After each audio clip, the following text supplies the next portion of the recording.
காஷ்மீர்ல பஹல்காம் அப்படிங்கிற மாவட்டத்துல 25 பேர் வந்து சுட்டுக் கொல்லப்பட்டிருக்காங்க. யாருனால அப்படின்னு சொல்லி பார்த்தோம்னா, ராணுவ சீருடையில ஊடுருவி இருக்க தீவிரவாதிகள் இவங்களை வந்து சுட்டுக் கொண்டிருக்காங்க. 7 பேர் படுகாயமடைந்து மருத்துவமனையில அனுமதிக்கப்பட்டிருக்காங்க.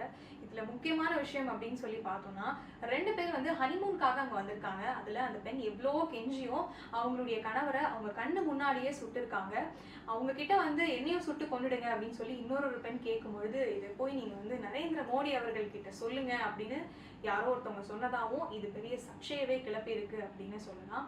இவங்க தீவிரவாதிகள் தாக்குதல் நடத்தினதுக்கு அப்புறமா இந்த தீவிரவாதிகளை பிடிக்கிறதுக்காக ட்ரோன்களை வச்சு கண்காணிச்சிட்டு இருக்காங்க. அது மட்டும் இல்லாம மோப்ப நாய்களை வச்சும் கண்காணிக்கப்பட்டுட்டு வருது.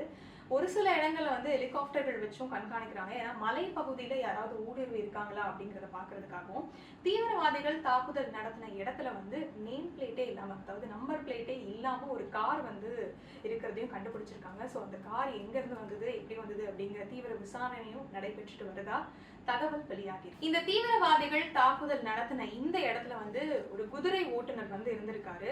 ஸோ அவர் வந்து அவங்க துப்பாக்கியை பிடுங்கும் பொழுது அந்த குண்டு அவர் மேல பட்டு அவருமே வந்து சம்பவ இடத்திலேயே உயிரிழந்திருக்கிறதா இன்னொரு தகவலும் வெளியாகிருக்கு.